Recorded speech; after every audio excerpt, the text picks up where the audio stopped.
जय हिंद बच्चों। बच्चों विराट ज्ञान में आपका अपना स्वागत है। बच्चों आज पार्ट 4 एक्सरसाइज फर्स्ट रासायनिक अभिक्रिया एवं समीकरण शुरू करने वाला हूं। आप जानते हैं कि different types of chemical reaction के बारे में हम लोग अभी पढ़ रहे हैं। उसमें पहला संयोजन अभिक्रिया अर्थात कॉम्बिनेशन और सिंथेसिस रिएक्शन अध्ययन कर चुके हैं। पिछला वीडियो वही था, लेकिन अब जो वीडियो देने वाला हूं वो है वियोजन अभिक्रिया डीकंपोजिशन रिएक्शन, अर्थात यहाँ पे कार्बन और ऑक्सीजन मिल करके CO2 बना रहा था। लेकिन अब ऐसे रिएक्शन के बारे में जानेंगे जहां पे एक यौगिक टूटकर भिन्न भिन्न यौगिकों में या तत्वों में बिखर जाता है, अपघटित हो जाता है, अर्थात वियोजित हो जाता है, डीकंपोजिशन हो जाता है उसका। तो चलिए उसके बारे में अध्ययन करें। तो चलिए शुरू करें।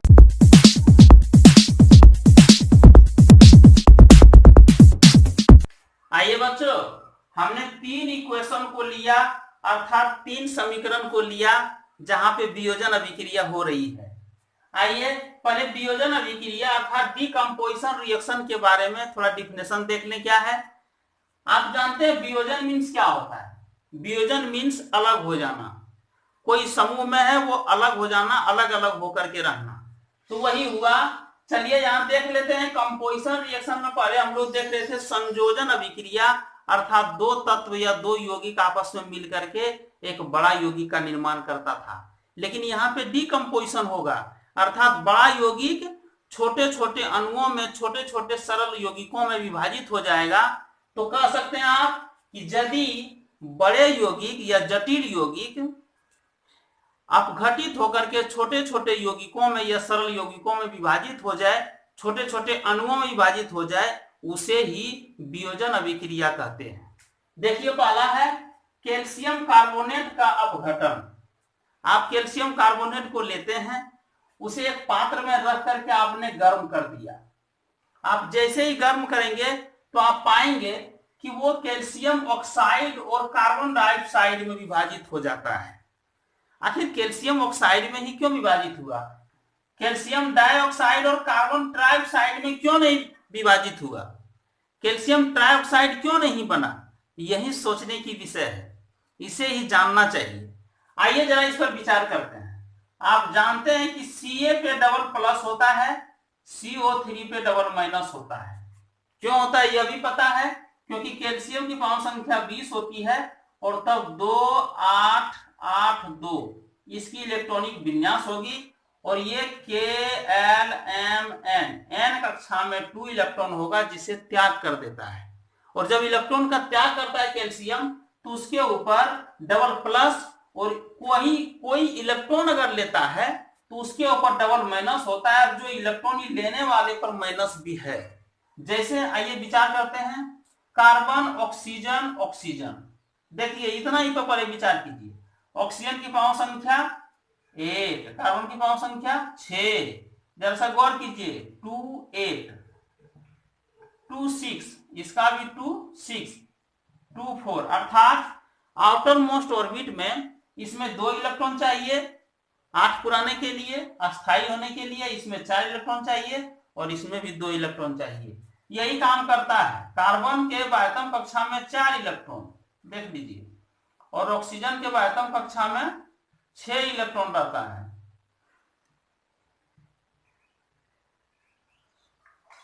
और ये ऑक्सीजन 2 इलेक्ट्रॉन इसका साझा कर लेता है, ये भी ऑक्सीजन 2 इलेक्ट्रॉन इसका साझा कर लेता है। लेकिन कार्बन को चाहिए 4 इलेक्ट्रॉन, तो दोनों से 2-2 इलेक्ट्रॉन साझा करके और बना लेता है carbon double bond oxygen double bond oxygen, ये क्रिएट कर लेता है। CO2 ऑलरेडी बनाता है। लेकिन आपको सोचना होगा कि CO3 यहां पे क्यों है।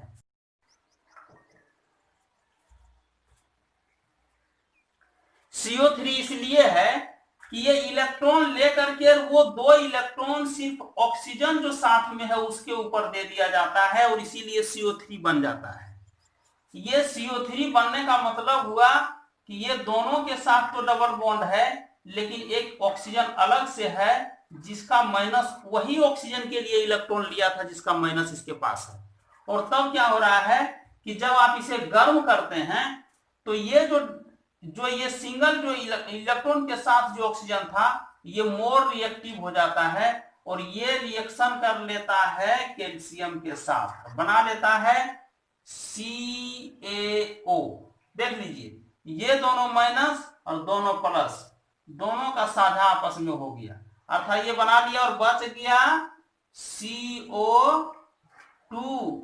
इसीलिए ये CO2 भी बनाता है, CaO बनाता है। किसी भी स्थिति में CaO2 नहीं बना सकता, CO3 नहीं, क्योंकि CO3 बनाने के लिए इसे इलेक्ट्रॉन की आवश्यकता पड़ेगी। ऐसे भी आप देखिएगा तो आप देख सकते हैं कि CO2 जो बना रहा है, इसकी जो वैलेंसी है, वैलेंसी के बारे में या इसके बारे में जो वीडियो हमने दिया, वो इस वीडियो के भी डिस्क्रिप्शन सेक्शन में उसका लिंक है। आप लिंक पे जाइए और वीडियो देख करके लाभ उठाइए, अगर मेरा वीडियो आप नहीं देखे हैं। तो कार्बन की वैलेंसी 4, ऑक्सीजन की वैलेंसी 2, देख लीजिए C2O4, लेकिन कटने लायक है इसीलिए हो जाएगा CO2। CaO का भी देख लीजिए, CaO इसका 2 और इसका भी 2, Ca2O2, लेकिन दोनों कैंसिल हो जाएगा, बना लेगा CaO। इसीलिए CaO ही बना सकता है, CO2 ही बना सकता है और कुछ नहीं बना सकता।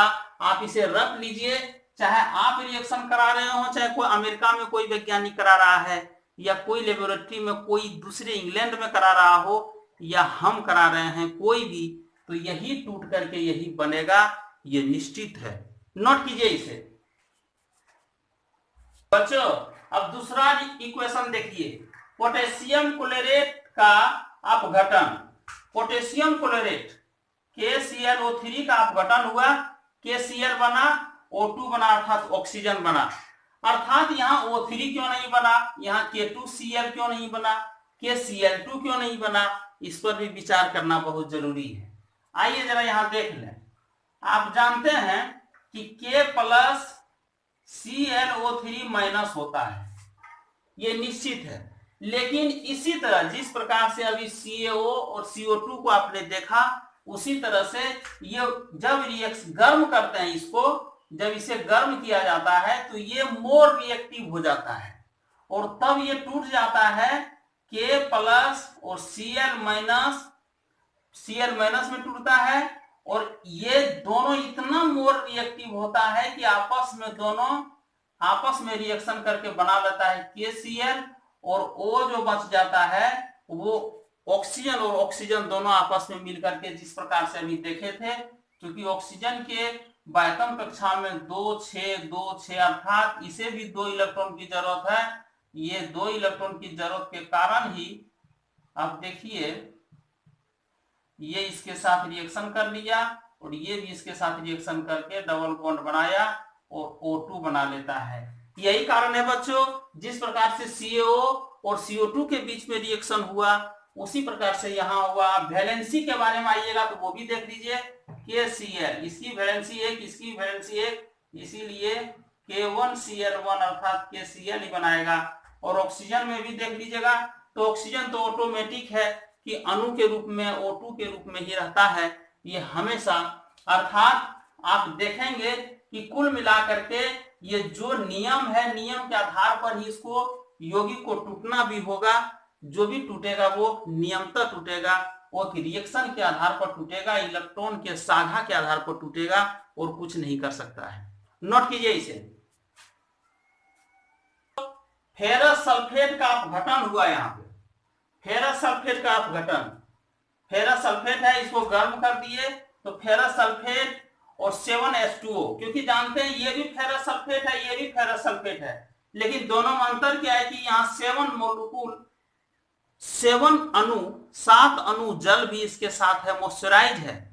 ये FeSO4 मॉइस्चराइज है इसमें। जिस तरह देखते हैं किसी भी वस्तु में अगर पानी हो, धूप में आप देते हैं तो वो सूख जाता है, उसी तरह यहाँ गर्म करने पर ये 7H2O निकल जाता है जल, और तब हम गर्म करते ही रह जाते हैं, और तब क्या होता है कि ये Fe2O3 में टूटता है, SO2 में और SO3 में। आप जानते हैं कि कुछ का वैलेंसी कम या बेसी भी होता है, जैसे Fe का 2-3, तो जब कम का होता है तो अस लगाते थे। ध्यान दीजिए, फार्मूला निर्माण में हमने ये बताया है, इसलिए वीडियो में जाकर के आप देखिए।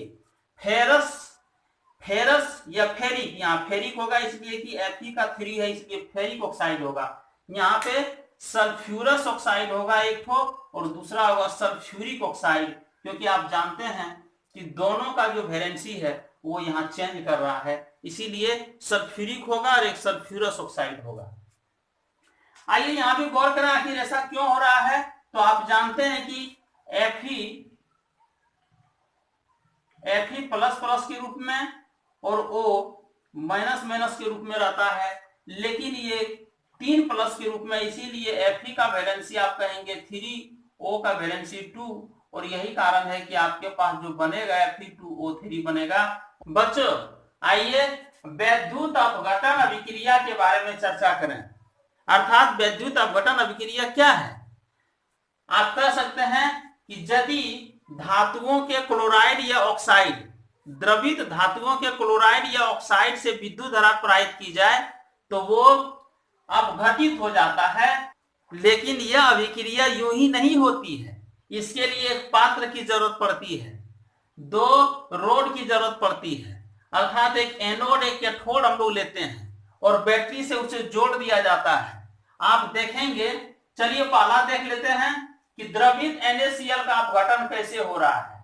तो यदि NaCl को इसमें डाल दिए तो ये Na प्लस और Cl माइनस में टूट जाएगा, और आप जानते हैं कि एनोड का चार्ज प्लस है इसलिए Cl को ले लेगा और Na प्लस है इसीलिए कैथोड पर चला जाएगा, अर्थात ये Na जाएगा कैथोड पर और Cl जाएगा एनोड पर।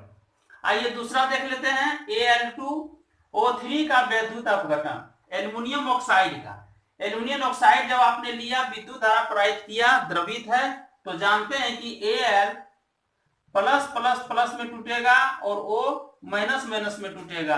निश्चित है कि जो प्लस में है वो कैथोड पर चला जाएगा, अर्थात इसको आप लिख दीजिए कि ये कैथोड पर जा रहा है और ये ऑक्सीजन एनोड पर जा रहा है, जो बाद में खुरच करके उसे हम अलग कर लेंगे।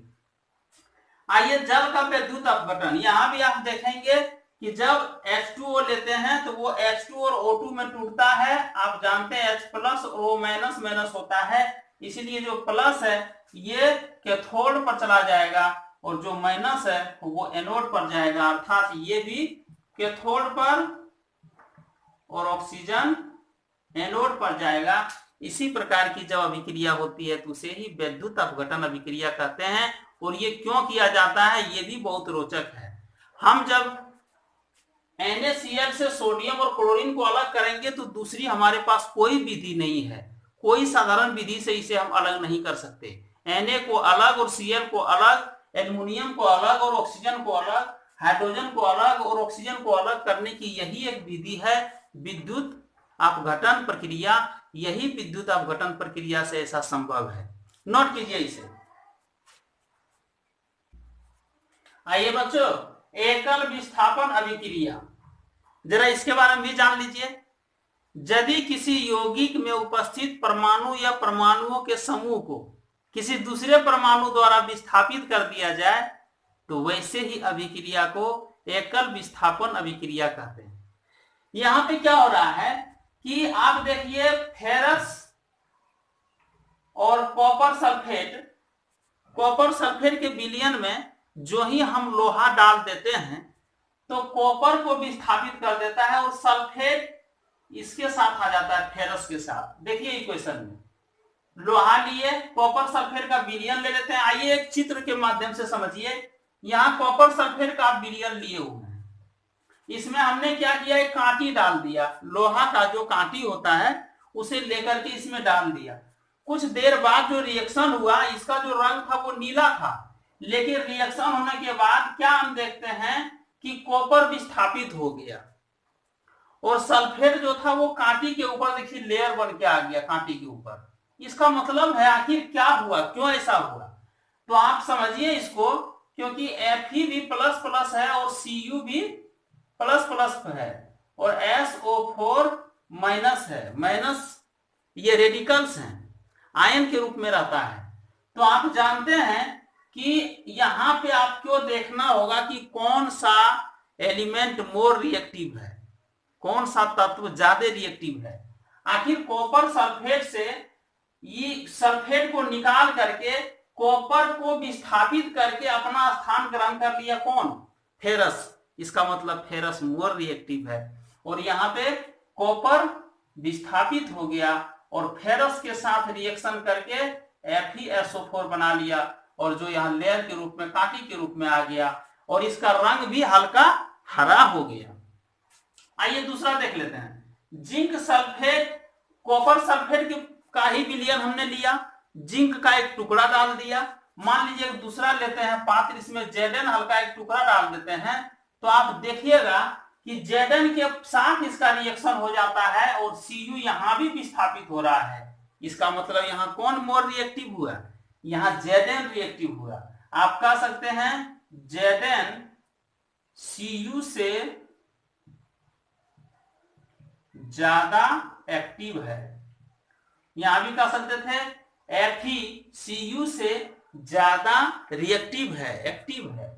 उसी तरह आइए Zn HCl माने हाइड्रोक्लोरिक अम्ल के विलयन में Zn का एक टुकड़ा डाले, जस्ता का एक टुकड़ा डाल दिए, तो यहां से भी हाइड्रोजन को विस्थापित कर दिया।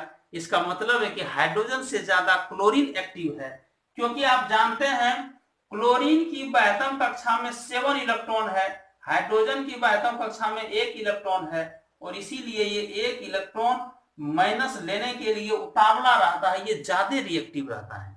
और ये 1 इलेक्ट्रॉन लेने के लिए जान दे देता है, वो किसी के साथ भी रिएक्शन करने के लिए तैयार हो जाता है। इसीलिए Zn के साथ, जिंक के साथ ये तुरंत रिएक्शन करके हाइड्रोजन को विस्थापित कर देता है। तो इस प्रकार से यहाँ क्या कह सकते हैं कि chlorine is more reactive than hydrogen. आइए यहां देखिए, सोडियम ब्रोमाइड के विलयन में क्लोरीन गैस जैसे ही हम प्रवाहित करते हैं, तो हम क्या देखते हैं कि ब्रोमीन को यहां विस्थापित कर रहा है। ब्रोमीन बेचारा अलग हो जा रहा है। अब क्लोरीन मोर रिएक्टिव होने के कारण Na आप जानते हैं, Na का क्या था 281, अर्थात 1 इलेक्ट्रॉन का त्याग करके Na क्या हो जाता है, प्लस। और Cl आपको पता है कितना होता है 17, अर्थात 287, 1 इलेक्ट्रॉन लेकर के Cl क्या हो जाता है, माइनस। और इसीलिए Na प्लस और Cl माइनस मोर रिएक्टिव का काम करते हुए दोनों एक दूसरे से यौगिक बना लेता है, दोनों इलेक्ट्रॉन का आदान प्रदान कर लेता है, डोनेट कर देता है इलेक्ट्रॉन का, और तब ब्रोमीन बिल्कुल विस्थापित हो जाता है। नोट कर लीजिए इसे। बच्चों वीडियो बड़ा होते जा रहा है, अतः पार्ट 4 एक्सरसाइज फर्स्ट रासायनिक अभिक्रिया एवं समीकरण क्लास 10 की जो केमिस्ट्री है, इस वीडियो को मैं यहीं रोक रहा हूं। मुझे उम्मीद है कि 2 से 3 वीडियो और इसका होगा। बच्चों अगर ये वीडियो आपको जरा भी अच्छा लगा हो तो सब्सक्राइब, लाइक और शेयर करना मत भूलिएगा। और अगर थोड़ी भी कमी रह गई हो तो कमेंट सेक्शन में लिखना मत भूलिएगा। आपकी मार्गदर्शन ही हमारी लक्ष्य है कि जो कमी है उसे मैं पूरा करूं। निश्चित है कि कुछ न कुछ खामियां होती होगी, लेकिन आप जो ही कमेंट में लिखेंगे तो मुझे आभास होगा कि मेरे वीडियो में ये कमी हो, उसे मैं सुधार कर अगले वीडियो में डालूंगा। हमें विश्वास है बच्चों कि आपको ये वीडियो बहुत ही अच्छा लगा होगा। चलिए और कुछ अभिक्रियाएं बच गई है, इसकी जो एक्सरसाइज है, प्रश्न उत्तर हैं, उसे भी हमें करना है। तो चलिए बच्चों, इसी तरह के इंटरेस्टिंग नए नए वीडियो के साथ हम पुनः हाजिर होते हैं आपके साथ। जय हिंद बच्चों, जय भारत।